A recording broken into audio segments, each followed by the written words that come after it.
ಅರವಿಂದ್ ಕೇಜ್ರಿವಾಲ್ ಪ್ರಕರಣದಲ್ಲಿ ವಿಚಾರಣೆಯಿಂದ ಹಿಂದೆ ಸರಿಯಲು ನ್ಯಾಯಮೂರ್ತಿ ಸ್ವರ್ಣಕಾಂತ್ ಶರ್ಮಾ ನಿರಾಕರಿಸಿದ್ದಾರೆ. ದೆಹಲಿ ಅಬಕಾರಿ ನೀತಿ ಪ್ರಕರಣದ ವಿಚಾರಣೆಯಿಂದ ಹಿಂದೆ ಸರಿಬೇಕು ಅನ್ನೋ ಕೇಜ್ರಿವಾಲ್ ಮನವಿಯನ್ನ ತಿರಸ್ಕರಿಸಿರುವ ದೆಹಲಿ ಹೈಕೋರ್ಟ್ ನ್ಯಾಯಮೂರ್ತಿ ಸ್ವರ್ಣಕಾಂತ್ ಶರ್ಮಾ ತಾವೇ ವಿಚಾರಣೆ ನಡೆಸೋದಾಗಿ ಹೇಳಿದ್ದಾರೆ. ತೀರ್ಪು ನೀಡುವ ವೇಳೆ ಅವರು ತಮ್ಮ 34 ವರ್ಷಗಳ ವೃತ್ತಿ ಜೀವನದ ಬಗ್ಗೆ ವ್ಯಾಪಕವಾಗಿ ಮಾತಾಡಿದ್ರು.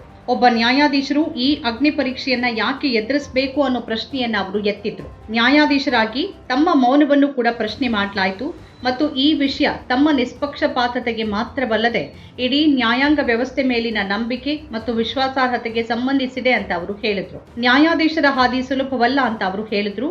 ತೀರ್ಪು ನೀಡದೆ ಪ್ರಕರಣದಿಂದ ಹಿಂದೆ ಸರಿಬಹುದಿತ್ತು, ಆದರೆ ಈ ವಿಷಯ ಇಡೀ ನ್ಯಾಯಾಂಗ ವ್ಯವಸ್ಥೆಯನ್ನು ಒಳಗೊಂಡಿರೋದ್ರಿಂದ ಹಾಗೆ ಮಾಡಲಿಲ್ಲ ಅಂತ ಹೇಳಿದ್ದಾರೆ. ವಾದಗಳ ಸಮಯದಲ್ಲಿ ವಿರೋಧಾತ್ಮಕ ಹೇಳಿಕೆಗಳು ಬಂದಿದ್ದನ್ನು ಕೂಡ ಅವರು ಗಮನಿಸಿದ್ರು. ಒಂದು ಕಡೆ ನ್ಯಾಯಾಧೀಶರ ಸಮಗ್ರತೆ ಬಗ್ಗೆ ಯಾವುದೇ ಸಂದೇಹವಿಲ್ಲ ಅಂತ ಹೇಳಲಾಗಿತ್ತು, ಆದರೆ ಪಕ್ಷಪಾತದ ಅನುಮಾನದ ಆಧಾರದ ಮೇಲೆ ಪ್ರಕರಣವನ್ನು ವರ್ಗಾಯಿಸಬೇಕು ಅಂತ ಕೇಳಲಾಯಿತು. ಈ ವಿಷಯದಲ್ಲಿ ತಾವು ಪ್ರಕರಣದಿಂದ ಹಿಂದೆ ಸರಿಬೇಕು ಅನ್ನೋ ಬೇಡಿಕೆ ಇಡೀ ನ್ಯಾಯಾಂಗ ವ್ಯವಸ್ಥೆಯನ್ನ ಪ್ರಶ್ನೆ ಮಾಡೋದಕ್ಕೆ ಸಮಾನವಾಗಿದೆ ಅಂತ ನ್ಯಾಯಮೂರ್ತಿ ಶರ್ಮಾ ಹೇಳಿದ್ದಾರೆ. ಯಾವುದೇ ರಾಜಕಾರಣಿ ಮಿತಿಗಳನ್ನ ಮೀರಲು ಅಥವಾ ನ್ಯಾಯಾಂಗದ ಸಾಮರ್ಥ್ಯವನ್ನ ಸ್ವಯಂ ನಿರ್ಧರಿಸಲು ಬಿಡಬಾರದು ಅಂತ ಅವರು ಹೇಳಿದ್ದಾರೆ. ಹೈಕೋರ್ಟ್ ಮಾತ್ರ ನ್ಯಾಯಾಧೀಶರ ಸಾಮರ್ಥ್ಯವನ್ನ ನಿರ್ಣಯಿಸಬಹುದೇ ಹೊರತು ದಾವೆದಾರರಲ್ಲ ಅಂತ ನ್ಯಾಯಮೂರ್ತಿ ಸ್ವರ್ಣಕಾಂತ್ ಶರ್ಮಾ ಒತ್ತಿ ಹೇಳಿದ್ದಾರೆ. ಕೇಜ್ರಿವಾಲ್ ಯಾವುದರ ಬಗ್ಗೆ ಆಕ್ಷೇಪ ವ್ಯಕ್ತಿದ್ರೋ ಆ ಕಾರ್ಯಕ್ರಮದ ವಿಷಯವನ್ನು ಅವರು ಪ್ರಸ್ತಾಪಿಸಿದ್ರು. ಅನೇಕ ನ್ಯಾಯಾಧೀಶರು ಅಂತಹ ಕಾರ್ಯಕ್ರಮಗಳಿಗೆ ಹಾಜರಾಗ್ತಾರೆ ಮತ್ತು ಕೇವಲ ಮುಖ್ಯ ಅತಿಥಿ ಅಥವಾ ಭಾಷಣಕಾರರಾಗಿ ಭಾಗವಹಿಸೋದ್ರಿಂದ ಯಾವುದೇ ಸೈದ್ಧಾಂತಿಕ ಪಕ್ಷಪಾತ ಇರೋದಿಲ್ಲ ಅಂತ ಅವರು ಹೇಳಿದ್ದಾರೆ. ಆರ್ಎಸ್ಎಸ್ ಕಾರ್ಯಕ್ರಮದ ಬಗ್ಗೆ ಸ್ಪಷ್ಟಪಡಿಸಿದ ನ್ಯಾಯಮೂರ್ತಿ ಸ್ವರ್ಣಕಾಂತ್ ಶರ್ಮಾ, ಬಾರ್ ಕೌನ್ಸಿಲ್ಗೆ ಹಾಜರಾಗೋದು ಅಂದ್ರೆ ಅವರು ಪಕ್ಷಪಾತಿ ಅಂತ ಅರ್ಥವಲ್ಲ ಅಂತ ಹೇಳಿದ್ದಾರೆ. ಒಂದು ಕಾರ್ಯಕ್ರಮದಲ್ಲಿ ಮುಖ್ಯ ಅತಿಥಿ ಅಥವಾ ಭಾಷಣಕಾರರಾಗಿ ಭಾಗವಹಿಸೋದು ತೀರ್ಪುಗಳನ್ನ ನೀಡುವ ಅವರ ಸಾಮರ್ಥ್ಯದ ಮೇಲೆ ಹೇಗೆ ಪರಿಣಾಮ ಬೀರುತ್ತೆ, ಇದನ್ನ ಅರ್ಥ ಮಾಡ್ಕೊಳ್ಳೋದು ಕಷ್ಟ ಅಂತ ಅವರು ಹೇಳಿದ್ರು. ವಕೀಲರು ಮತ್ತು ನ್ಯಾಯಾಧೀಶರ ನಡುವಿನ ಸಂಬಂಧವನ್ನ ಯಾವುದೇ ಪಕ್ಷ ಹಾಳು ಮಾಡೋಕೆ ಸಾಧ್ಯವಿಲ್ಲ ಅಂತ ನ್ಯಾಯಮೂರ್ತಿ ಶರ್ಮಾ ಹೇಳಿದ್ದಾರೆ. ಕೆಲವು ವಕೀಲರು ರಾಜಕೀಯ ಪಕ್ಷಗಳನ್ನ ಪ್ರತಿನಿಧಿಸ್ತಾ ಇದ್ರು. ನ್ಯಾಯಾಲಯದ ತೀರ್ಪುಗಳು ಕೇವಲ ಸತ್ಯ ಮತ್ತು ಕಾನೂನನ್ನ ಆಧರಿಸಿವೆ, ರಾಜಕೀಯವನ್ನಲ್ಲ ಅಂತ ಅವರು ಹೇಳಿದ್ರು.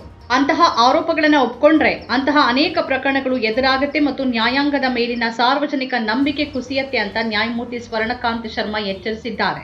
ಇದಲ್ಲದೆ ನ್ಯಾಯಾಧೀಶರು ಸಾರ್ವಜನಿಕ ಕಾರ್ಯಕ್ರಮಗಳಿಗೆ ಹಾಜರಾಗೋದನ್ನ ನಿಲ್ಲಿಸುವಂತೆ ಒತ್ತಾಯಿಸಬಹುದು. ಬಾರ್ ಕೌನ್ಸಿಲ್ ಕಾರ್ಯಕ್ರಮಕ್ಕೆ ಹಾಜರಾಗಿದ್ದು ತಾವು ಮಾತ್ರವಲ್ಲ ಅಂತ ಅವರು ಹೇಳಿದ್ರು. ಸುಪ್ರೀಂ ಕೋರ್ಟ್ ನ್ಯಾಯಾಧೀಶರು ಸೇರಿದಂತೆ ಅನೇಕ ನ್ಯಾಯಾಧೀಶರು ಹಾಜರಿದ್ರು, ಆದರೆ ನನ್ನನ್ನ ಪ್ರಶ್ನಿಸಲಾಗ್ತಿದೆ ಅಂತ ಅವರು ಹೇಳಿದ್ರು. ನ್ಯಾಯಾಧೀಶರು ಯಾವುದೇ ರಾಜಕೀಯ ಹೇಳಿಕೆ ನೀಡಿದ್ದಾರೆ ಅಂತ ತೋರಿಸೋಕೆ ಕೇಜ್ರಿವಾಲ್ ವಿಫಲರಾಗಿದ್ದಾರೆ ಅಂತ ನ್ಯಾಯಾಲಯ ಹೇಳಿದೆ. ನ್ಯಾಯಾಧೀಶರ ನಿಷ್ಪಕ್ಷಪಾತತೆಯನ್ನ ನ್ಯಾಯಾಲಯ ಪುನರುಚ್ಚರಿಸಿದೆ. ನಂತರ ನ್ಯಾಯಮೂರ್ತಿ ಶರ್ಮಾ ತಮ್ಮ ಮಕ್ಕಳು ಸಾರ್ವಜನಿಕ ಅಭಿಯೋಜಕರಾಗಿರುವ ಬಗ್ಗೆ ಹಿತಾಸಕ್ತಿ ಸಂಘರ್ಷದ ಆರೋಪಗಳನ್ನ ಪ್ರಸ್ತಾಪಿಸಿದ್ರು. ಅರ್ಜಿದಾರರು ಸ್ವತಃ ಗೆಲುವಿಗೆ ಪರಿಸ್ಥಿತಿ ಸೃಷ್ಟಿ ಮಾಡಿಕೊಂಡಿದ್ದಾರೆ ಅಂತ ನ್ಯಾಯಮೂರ್ತಿ ಸ್ವರ್ಣಕಾಂತ್ ಹೇಳಿದ್ರು. ನ್ಯಾಯಾಧೀಶರು ಹಿಂದೆ ಸರಿದ್ರೆ ಅವರ ಆರೋಪಗಳು ನಿಜ ಅಂತ ಸಾಬೀತಾಗತ್ತೆ ಮತ್ತು ಅವರು ಹಾಗೆ ಮಾಡದೇ ಇದ್ರೆ ನಿರ್ಧಾರವನ್ನ ಪ್ರಶ್ನೆ ಮಾಡಬಹುದು.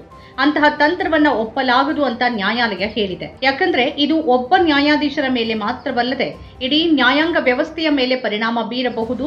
ಇದು ಎಲ್ಲ ನ್ಯಾಯಾಲಯಗಳಿಗೆ ಕೆಟ್ಟ ಪೂರ್ವ ನಿದರ್ಶನ ಆಗಲಿದೆ ಅಂತ ಹೇಳಿದ್ರು. ನನ್ನ ಮಕ್ಕಳು ಏನ್ ಮಾಡ್ತಾರೆ ಅಥವಾ ಏನ್ ಮಾಡಬಾರದು ಅಂತ ಬೇರೆ ಯಾರೂ ನಿರ್ಧರಿಸಲು ಸಾಧ್ಯವಿಲ್ಲ ಅಂತ ಅವರು ಹೇಳಿದ್ರು. ಅವರ ಸಾಮರ್ಥ್ಯದಿಂದಾಗಿ ಅವರು ಹಾಗೆ ಇದ್ದಾರೆ, ಅದರಿಂದ ಯಾವುದೇ ಹಿತಾಸಕ್ತಿ ಸಂಘರ್ಷ ಇಲ್ಲ. ನ್ಯಾಯಾಧೀಶರ ಮಕ್ಕಳು ಕೂಡ ವಕೀಲರಾಗಬಹುದು, ಅದು ಅವರ ಸ್ವಂತ ವೃತ್ತಿ, ಅದಕ್ಕೂ ನನಗೂ ಏನ್ ಸಂಬಂಧ ಅನ್ನೋ ಪ್ರಶ್ನೆಯನ್ನ ಅವರು ಎತ್ತಿದ್ರು. ನ್ಯಾಯಾಲಯ ಅಂತಹ ಒತ್ತಡಕ್ಕೆ ಮಣಿದ್ರೆ ನ್ಯಾಯಾಧೀಶರು ಪ್ರಭಾವಿತರಾಗಬಹುದು ಅಥವಾ ರಾಜಕೀಯವಾಗಿ ಹೊಂದಾಣಿಕೆ ಮಾಡಿಕೊಳ್ಳಬಹುದು ಅನ್ನೋ ಭಾವನೆಯನ್ನ ಹುಟ್ಟುಹಾಕತ್ತೆ ಅಂತ ನ್ಯಾಯಾಲಯ ಹೇಳಿದೆ. ನ್ಯಾಯಾಧೀಶರ ಸಮಗ್ರತೆಯ ಬಗ್ಗೆ ತನಗೆ ಯಾವುದೇ ಸಂದೇಹವಿಲ್ಲ ಅಂತ ಕೇಜ್ರಿವಾಲ್ ಪದೇ ಪದೇ ಹೇಳ್ತಿದ್ರು, ಆದರೆ ಅವರು ವೈಯಕ್ತಿಕ ಪಕ್ಷಪಾತವನ್ನ ಅನುಮಾನಿಸ್ತಿದ್ರು ಅಂತ ನ್ಯಾಯಾಲಯ ಗಮನಿಸಿದೆ. ಅಂತಹ ಆಧಾರದ ಮೇಲೆ ನ್ಯಾಯಾಧೀಶರನ್ನ ಕೆಳಗಿಳಿಸಲು ಅವಕಾಶ ನೀಡೋದು ಗಂಭೀರ ಮತ್ತು ದೂರಗಾಮಿ ಪರಿಣಾಮಗಳನ್ನ ಬೀರುತ್ತೆ ಅಂತ ನ್ಯಾಯಾಲಯ ಹೇಳಿದೆ. ನ್ಯಾಯಾಧೀಶರ ವಿರುದ್ಧದ ಆರೋಪಗಳಿಗೂ ಅದೇ ನಿಷ್ಪಕ್ಷಪಾತವನ್ನ ಅನ್ವಯಿಸಬೇಕು. ಯಾವುದೇ ನಾಯಕರು ಎಷ್ಟೇ ಪ್ರಭಾವಿಗಳಾಗಿದ್ದರೂ ಪುರಾವೆಗಳಿಲ್ಲದೆ ನ್ಯಾಯಾಧೀಶರ ವಿರುದ್ಧ ಆರೋಪಗಳನ್ನ ಮಾಡುವ ಮೂಲಕ ನ್ಯಾಯಾಂಗ ಸಂಸ್ಥೆಗೆ ಹಾನಿ ಮಾಡುವುದಕ್ಕೆ ಸಾಧ್ಯ ಇಲ್ಲ. ನ್ಯಾಯಾಲಯ ಕೇವಲ ಊಹೆಗಳಿಗೆ ವೇದಿಕೆಯಾಗುವುದಕ್ಕೆ ಸಾಧ್ಯವಿಲ್ಲ ಅಂತ ನ್ಯಾಯಮೂರ್ತಿ ಶರ್ಮಾ ಹೇಳಿದ್ರು. ಈ ಅರ್ಜಿಯಲ್ಲಿನ ನಿರೂಪಣೆ ಕೇವಲ ಊಹಾಪೋಹವನ್ನ ಆಧರಿಸಿದೆ ಅಂತ ನ್ಯಾಯಾಲಯ ಹೇಳಿದೆ. ಮಂಡಿಸಲಾದ ವಾದಗಳು ಕಾನೂನಿನಿಂದ ಅಗತ್ಯವಿರುವ ಸಾಕ್ಷ್ಯದ ಮಟ್ಟಕ್ಕೇರೋದಿಲ್ಲ ಅಂತ ನ್ಯಾಯಾಲಯ ಹೇಳಿದೆ. ಒಂದು ಪಕ್ಷದ ಆಧಾರರಹಿತ ಅನುಮಾನಗಳು ಅಥವಾ ಕಟ್ಟುಕತೆ ಆರೋಪಗಳಿಂದಾಗಿ ನ್ಯಾಯಾಧೀಶರನ್ನ ಪ್ರಕರಣದಿಂದ ತೆಗೆದುಹಾಕಲಾಗುವುದಿಲ್ಲ ಅಂತ ನ್ಯಾಯಾಲಯ ಸ್ಪಷ್ಟವಾಗಿ ಹೇಳಿದೆ. ನ್ಯಾಯಾಲಯ ಯಾವಾಗಲೂ ತನ್ನ ಮುಂದೆ ಇರುವ ಪಕ್ಷಗಳ ಸ್ಥಿತಿಯಿಂದ ಪ್ರಭಾವಿತವಾಗದೆ ಕಾರ್ಯನಿರ್ವಹಿಸಿದೆ ಅಂತ ಹೇಳಿದೆ. ನ್ಯಾಯಾಧೀಶರ ಸ್ಥಾನ ಹಗುರವಾದ ಸ್ಥಾನವಲ್ಲ.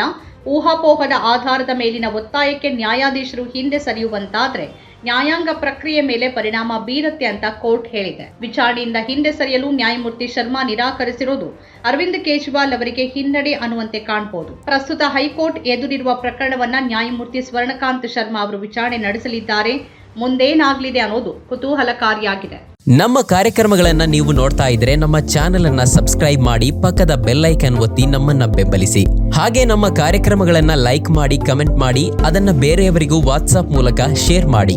ನೀವು ಹೀಗೆ ಮಾಡಿದಾಗ ನಮ್ಮ ಚಾನೆಲ್ ಇನ್ನಷ್ಟು ಮತ್ತಷ್ಟು ಜನರಿಗೆ ತಲುಪಲು ನೀವು ನಮ್ಮೊಂದಿಗೆ ಸಹಕರಿಸಿದ ಹಾಗಾಗುತ್ತೆ. ಇದು ನೀವು ಯಾವುದೇ ಖರ್ಚಿಲ್ಲದೆ ಕೆಲವೇ ಸೆಕೆಂಡುಗಳಲ್ಲಿ ನೀಡಬಹುದಾದ ಸಹಕಾರ. ಧನ್ಯವಾದಗಳು.